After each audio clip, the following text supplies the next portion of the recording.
Imagine this. You reach the airport with your bags packed, and the first thing you see on the departure screen is flight cancelled. Now, imagine this happening not to a few hundred people, but to lakhs of passengers across India within days.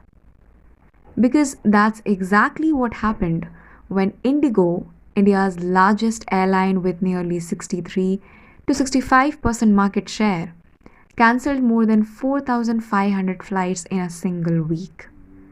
Some days saw 400 to 550 cancellations in just 24 hours.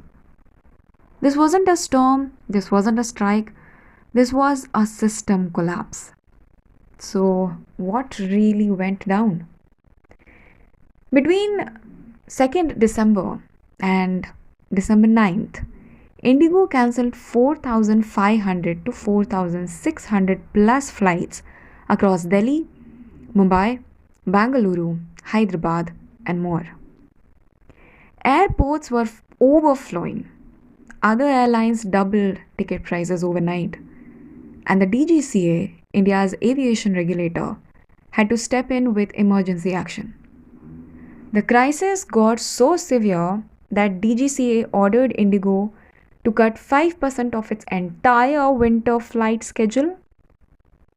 And some reports say the cut could go up to 10% because Indigo clearly could not operate everything it had planned. In actual numbers, Indigo had planned around 15,014 weekly winter flights, and cutting 5 to 10% means 750 to 1,500 flights per week simply removed. Why? Because Indigo didn't have enough legal rested available crew to fly.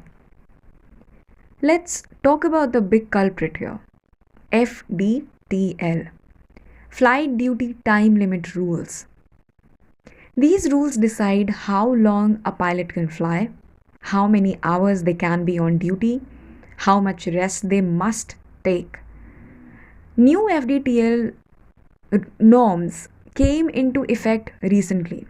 The changes required longer mandatory rest periods, especially for early morning and late night flights, the slots Indigo uses heavily.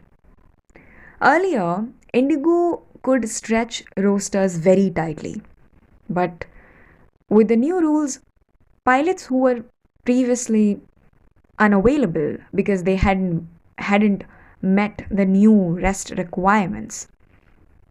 As a result, same number of pilots, more legally required rest, fewer available to operate flights. Internal estimates from analysts say Indigo needed 8 to 10% more flights under the new system. It didn't have them. And that shortage collided with winter delays to create chaos. North Indian winter is predictable. Delhi alone sees dozens of fog delays every year. But this time, delays had a brutal side effect. If a flight that's supposed to push back at 6 am instead leaves at 9 am, the pilot's duty hours exceed the limit under FDTL.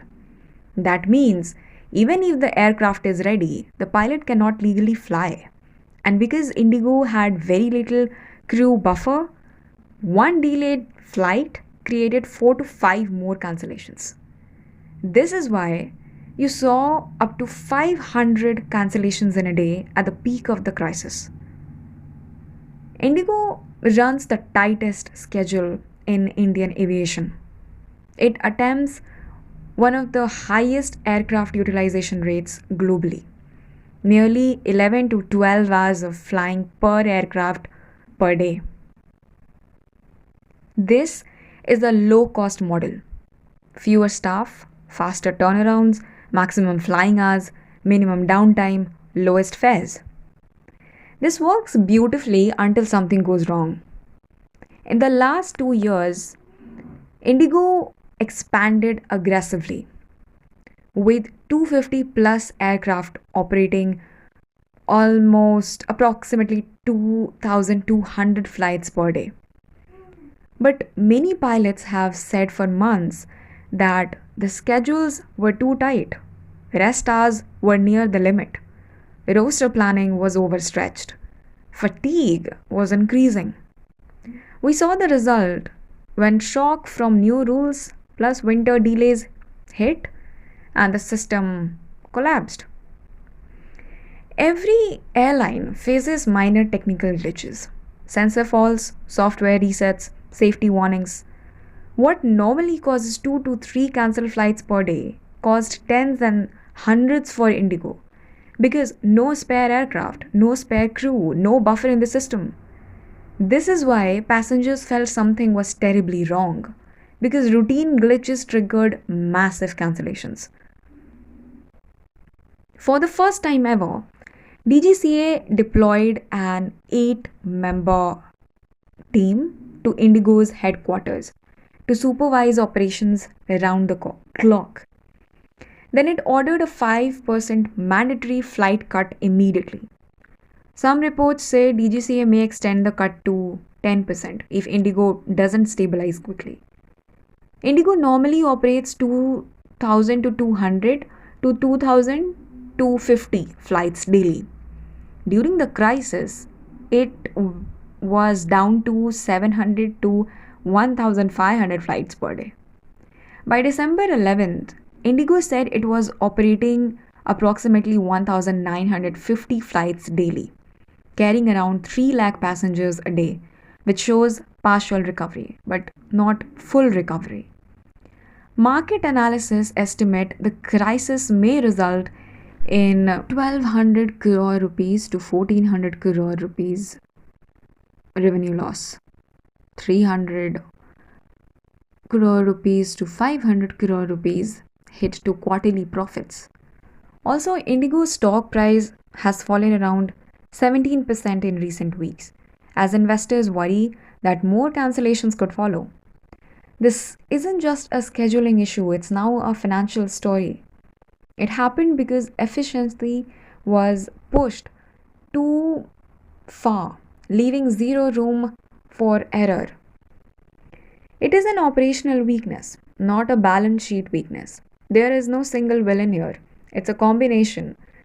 And combination of Indigo's tight flight schedules, underestimating new crew rest rules, insufficient backup pilots, winter fog delays, routine technical issues, a business model with almost no slack, India's overdependence on one giant airline.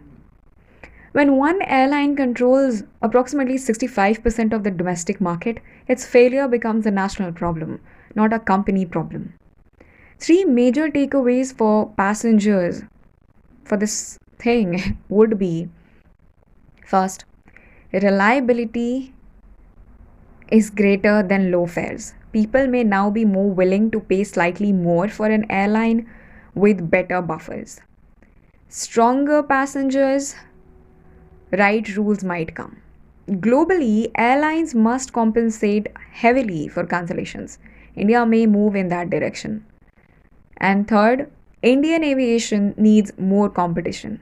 When one airline handles 2 out of every 3 domestic flyers, the entire system becomes fragile.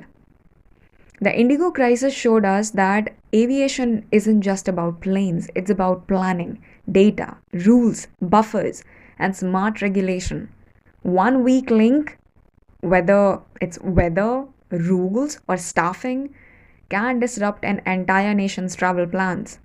If India wants truly world class aviation, resilience must matter as much as efficiency.